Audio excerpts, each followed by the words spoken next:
होता है मूल, मूल मूल यानी जड़। तो हमें वो जड़ निकालनी है इसकी, जो किसी डिजिट की जड़ होती है वो हमें ढूंढना है। जैसे ये लिखा हुआ है 4, इसकी जड़ क्या है? 2, क्योंकि ये किसका स्क्वायर है? 2 का स्क्वायर क्या है? 4, और 4 का वर्गमूल क्या है? 2। ऐसा है। तो इसकी 4 की जड़ क्या है? 2। हमें वो निकालना है उस डिजिट की। 625 आपको तो पता है, देखते से बहुत सारे कह देंगे सर इसका तो 25 आता है, और भाई मैं जो थोड़ी कह रहा हूँ इसका 25 आ रहा है, 26 आ रहा। मैं तो नहीं कह रहा हूँ, इसके मूल क्या है? 25, और 25 का स्क्वायर करेंगे तो क्या है? 625। ये तो अब हम इसको शुरू करने के लिए देखते हैं। मैं आपको एक छोटा सा ट्रिक पढ़ाता हूँ। इसमें लिखा हुआ है कि ऐसी संख्याएं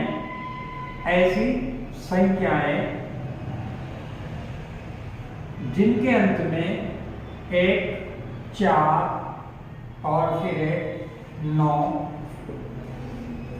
6, 0, 14960। आप एक टेलीफोन नंबर की तरह याद रख सकते हैं, 14960। ऐसी संख्याएं जिनके अंत में 1, 4, 9, 6, 0 होते हैं, वो पूर्ण वर्ग संख्याएं होती है। पॉइंट तो नहीं है, पूरी है। हाँ, पूर्ण वर्ग संख्याएं होती है। और आपके जो एग्जाम में देगा वो इन्हीं में से ऐसी संख्या देगा जिसके लास्ट में 1 होगा, 4 होगा, 9 होगा, 6 होगा या 0 होगा।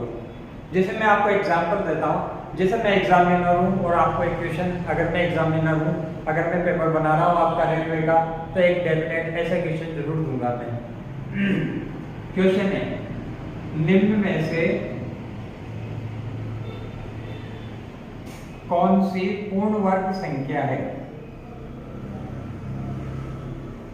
पूर्ण वर्ग संख्या है, ऐसे दे दिया उसने। अब आपके पास ऑप्शन आया। पहला ऑप्शन है 2, 3, 5, 6, 3, 4, 3, 7। बी ऑप्शन है 8, 9, 2, 3, 4, 2। फिर सी ऑप्शन है 8, 2, 4, 1, 2, 3, 9। फिर डी ऑप्शन है 8, 8, 4, 3, 3, 625 और इसके बाद 3। अब आपको ये बताना इसके अंदर कि निम्न में से कौन सी पूर्ण वर्ग संख्या है।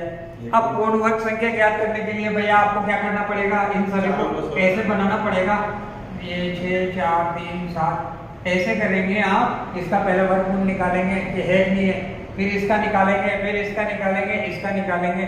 अरे इतना सारा वर्गमूल निकालते निकालते तो आप बूढ़े हो जाएंगे। जब तक क्वेश्चन कैसे करेंगे आप? तो पता कैसे करेंगे? मैंने बताया था आपको, जिसके अंत में 1, 4, 9, 6, 0 इनमें से एक होता है वही पूर्ण वर्ग संख्या है। तो क्या इसमें आ रहा है? क्या नहीं आया। इसमें है क्या? नहीं है। इसमें तो है या इसमें नहीं है, तो कौन सा सही है? सी, ये ऑप्शन सही है हमारा। आंसर आ गया। हनुमान किसने देखा? आपने करके देखा है नहीं देखा? आपको तो मैंने बता दिया, आप पास हो गए ना। और जो टैलेंटेड बच्चे हो तो वहाँ निकाल निकाल के देखेंगे, बूढ़े हो जाएंगे जब तक करते रहेंगे। और अपने तो डायरेक्टली में क्या कर सकते हैं? एग्जाम को गाइड कर सकते हैं। तो भाई आपको पास होना है, मास्टर बनना है गणित का, नौकरी लगनी, मास्टर बनना है गणित के लिए। अब गणित का मास्टर बनना तो मेरे साथ रहना, मैं सिखाऊंगा मास्टर कैसे बनते हैं। ये तो हम इसको निकालेंगे कैसे? मैंने एक छोटा सा बताया, ये क्वेश्चन है पेपर में आ चुका है, रेलवे में कई सारे बच्चों को फेल भी करा चुका है। तो मैंने आपको बता दिया कि इस तरह से कैसे आएगा ये, ऐसे क्वेश्चन है। तो हम कैसे निकाल सकते हैं पूर्ण वर्ग संख्या, चेक कर सकते हैं, पर हमें याद रखना चाहिए 14,960। अब वर्गमूल कैसे निकालेंगे वो बताता हूँ मैं आपको। वर्गमूल निकालना और भी इसी तरह की कोई दूसरी हो? हाँ, इन बीच में आती रहेगी सर, बताते रहेंगे। अभी तो यही है, बता ही रहे, सभी कुछ सिखा रहे।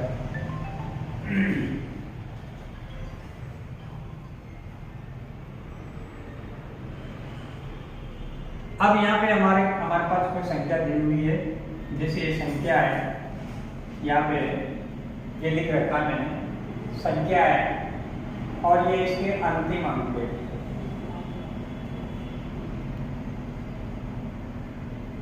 वर्गमूल का अंतिम अंक ये है। अगर आपको संख्या दी है, जो संख्या दी है उसका लास्ट नंबर 1, 4, 9, 6, 0 इनमें से कोई दे रखा है, तो आपका जो वर्गमूल आएगा उस वर्गमूल का अंतिम अंक क्या होगा? या तो 1 होगा या 9 होगा या 2 होगा या 8 होगा। 9 आते हैं तो 3 होगा या 7 होगा, 6 आते हैं तो 4 होगा या 6 होगा, 0 आता है तो 1 होगा या 0 होगा। ठीक है, वर्गमूल का किसी प्रकार की डिजिट ले लेते, छोटी सी लेते, जैसे मैं आपको बताता हूँ 289 ये वर्गमूल है आपके पास। यहाँ पे आपका लास्ट डिजिट क्या है? 9। कितना दे रखा है उसने? 9 है। जिसके पीछे 9 आता है उसका क्या हो सकता है वर्गमूल? जिसके पीछे 9 आता है उसका वर्गमूल का लास्ट अंक क्या हो सकता है? 3 या 7। क्या हो सकता है? 3 या 7। जिसका लास्ट अंक 9 आ रहा है उसका वर्गमूल निकलेगा, उसका आखिरी अंक क्या हो सकता है? 3 या 7। इसके बाद हम लास्ट के 2 अंकों को छोड़ देते हैं। सभी में 2 ही छोड़ना, 3 बिल्कुल नहीं छोड़ेंगे। वर्गमूल की बात चल रही है तो वर्गमूल क्या होता है? वर्ग किसे कहते हैं? उसी संख्या को उसी से मल्टीप्लाई करते हैं, वो वर्ग कहते हैं। जैसे 2 को 2 से मल्टीप्लाई किया तो 4 आ गया, वर्ग हो गया वो 2 का। तो यहाँ पे 2 का मतलब है 2 डिजिट को छोड़ना। अगर आप क्यूबॉइड याद करते यानी कि आप घन याद करते तो फिर वहाँ पे आप 3 डिजिट को छोड़ते, पीछे से 3 डिजिट को छोड़ना पड़ता है। अब हमारे पास क्या बचा है? 2। ऐसी संख्या को ढूंढिए जो 2 से छोटी हो और उसका वर्गमूल निकाल सकते हैं हम। तो जैसे 2 से छोटी वाली संख्या होती है 1, इसका वर्गमूल निकाल सकते हैं। 1 का वर्गमूल निकालेंगे तो क्या आता है? 1। अब हमें पता लग गया कि हमारा 1 किसका वर्ग है। या तो ये 13 का वर्ग होगा, या तो ये 13 का वर्ग, या ये 17 का वर्ग। यहाँ तक पता लग गया, वही बहुत बड़ी बात है। इससे क्या पता लगाया हमने? या तो ये किसका वर्ग है, यानी ये 289, या तो इसका वर्गमूल 13 आ रहा है या फिर 17 है। अब हमें कंफर्म करना है कि ओरिजिनल कौन सा है। तो कंफर्म करने के लिए यहाँ पे क्या करते हैं कि जो हमें पास यहाँ पे जो डिजिट आती है उसको 1 डिजिट बढ़ा के मल्टीप्लाई करते हैं। कितना हो गया? 2 एकम 2। क्या आ गया? डिजिट भी मैंने एक ऐसी ली है यहाँ पे 2 एकम 2 हो गया। ठीक है, 2 एकम 2 आ गया। तो अब इसको देखते हैं कि ये 2 आया है तो क्या है? 2 इससे बड़ा है छोटा है? इसके बराबर ही है 2 एकम 2। तो जब बराबर ही होता है तो बराबर होता है तो उसमें बड़ा अंक को ले लेते हैं। तो हमारा आंसर कितना आ गया? 7। बराबर ये बड़ा हो तो बड़ा नहीं। हाँ, इसका क्या किया मैंने? यहाँ पे जो दे रखा है इसमें देखेंगे लास्ट डिजिट क्या है हमारी? 9 दे रखी है, तो 9 के लिए जिसके लास्ट में 9 आता है उसका क्या लेंगे? 3 या 7 लेंगे। 3 और 7 ले लिया हमने। इसके बाद पता करेंगे। अब हमें पता भी लग गया कि यहाँ पे इससे छोटी डिजिट क्या है? 1 है, तो इसका वर्गमूल 1 ही होता है। तो अब हमारा आंसर भी पता हो गया हमें कि यहाँ 13 या 17 हो सकते हैं। अब इन 13 और 17 में से दोनों में से हमें चुनना है कि सही कौन सा है। तो यहाँ पे जो सेम डिजिट आ गई, तो सेम डिजिट आने के बाद हमें वो लेंगे जो थोड़ा बड़ा होता है। इसमें एक और बताता हूँ मैं, उसमें और कंफर्म हो जाएगा आपका। देखिए, पर ये याद रखिएगा आप 14,960। एक और लिखाते हैं।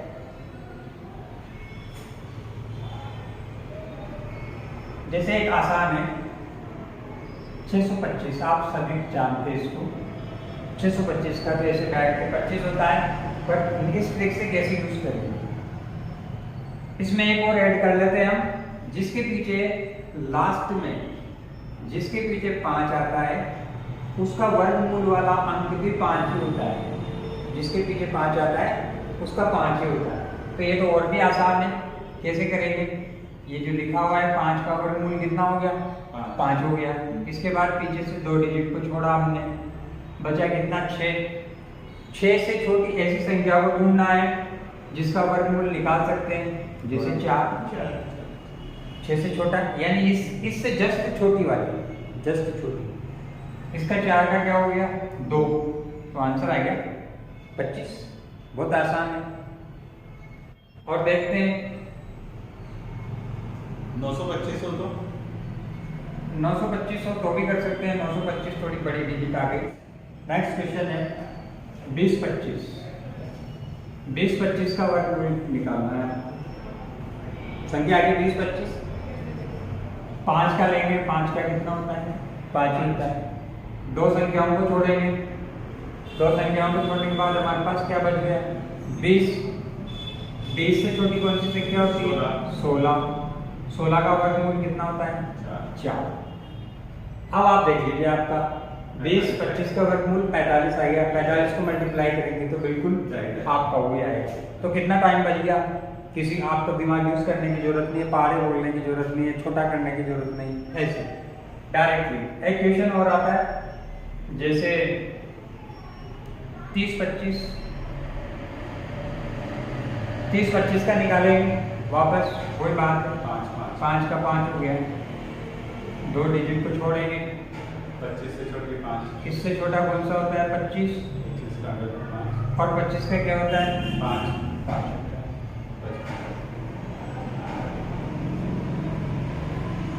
30 है, 30 से जस्ट कितनी आती है? 25 आती है।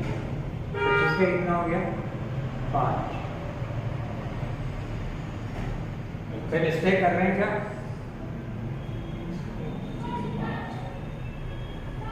मिस्टेक तो नहीं हुई, 55 का ही है। 5 × 25, 6 × 35 सही है, 55 का ही है। 55 का ही है, आपका आंसर आ गया ये। अब चेंज करते हैं थोड़ा सा। अभी तक तो ये कर रहे थे, लेकिन अब इसमें थोड़ा सा बदलाव करते हैं, कहानी में थोड़ा ट्विस्ट लाते हैं। समझ में आया क्या स्टूडेंट्स? तुम्हारे समय समझ रहे हो क्वेश्चन को?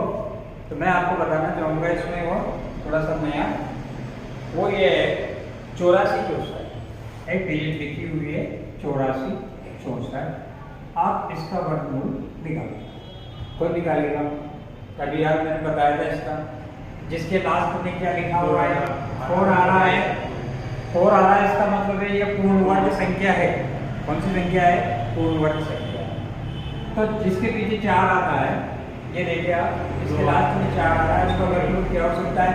2 या 8 हो सकता है। मैंने 2 लिखा और 8 लिखा। ठीक है, आसानी से आप ये तो पता लगा लेंगे इनमें से कौन सा है। 84, इसके बाद 2 डिजिट को छोड़ दिया हमने। अब बचा हमारे पास 84। 84 से जस्ट छोटा कौन है? 84। 84 से छोटा होता है 81। और 81 का वर्गमूल निकालते हैं तो कितना होता है? 9। अब हमें पता हो गया कि हमारा वर्गमूल या तो 92 है या 98, दोनों में से। अब पता करने के लिए जो आपको एक डिजिट दी है उसको एक अंक बढ़ा के मल्टीप्लाई कर दो। जैसे यहाँ पे 9 है तो एक डिजिट बढ़ा के इसको मल्टीप्लाई किया, कितने हो गए? 90। कितने हो गए? 90। वहाँ देखो आप 90, यहाँ पे क्या है? 90 से छोटी है, 90 से छोटी है। हमारे 90 बड़े हैं और ये 90 से क्या है? छोटी है। तो हम छोटी संख्या ले लेंगे, यहाँ पे छोटी संख्या लेंगे। और समझो एक बार और, यहाँ पे मल्टीप्लाई किया हमने, 90 आया। अब 90 से छोटी संख्या हमारे पास यहाँ पे है, ये 84। 90 से छोटी है, इसलिए यहाँ पे हमें छोटा अंक लेना पड़ेगा। अगर 90 से बड़ी होती तो बड़ा अंक लेते हैं, 98। ठीक है, किसका हो गया है? 90। सपोज अगर ये 94 होता है यहाँ पे, 94, 64, तो अपन 98 ले लेते हैं। हाँ, तो हमारा आंसर क्या आ गया इसमें? 92। समझ में आया? वीडियो समझ में आया? एक और है 8649। एक और समझा रहा हूँ, आपको अच्छे समझ में आ जाएगा। 8 4 डिजिट है इसका 8649 8649। यहाँ पे 9 को देखिए आप, जिसके लास्ट में 9 आता है पहले से देखते हैं कि पूर्ण वर्ग संख्या है या नहीं है। तो इसमें 9 आ रहा है, 9 आ रहा है यानी 14907। जिसके पीछे इन अंकों में से आते हैं वो पूर्ण वर्ग होती है। तो हम यहाँ देखेंगे कि हमारे पास 9 आ रहा है, तो ये संख्या क्या है? पूर्ण वर्ग संख्या है। इसका वर्गमूल कैसे निकालेंगे? जिसके पीछे 9 आता है, या देखिए जिसके पीछे 9 आता है उसको क्या लिखेंगे? 37। तो यहाँ पर लिखेंगे इसका 37। 2 डिजिट को छोड़ देते हैं, 86 का वापस 81 होंगे। 81 का निकालेंगे 9। तो हमें पता हो गया कि अब हमारे पास या तो 93 है या 97 है। पता करने के लिए वापस 9 को किससे मल्टीप्लाई करो? एक डिजिट बढ़ा के मल्टीप्लाई कर लेते हैं, 90 हो गया। यहाँ देखो 90 है, 90 से छोटी आ रही है तो छोटी डिजिट ले लेंगे। कितना आ गया? 93 हमारे पास। इसी तो इस तरह से आप इसकी प्रैक्टिस कीजिए।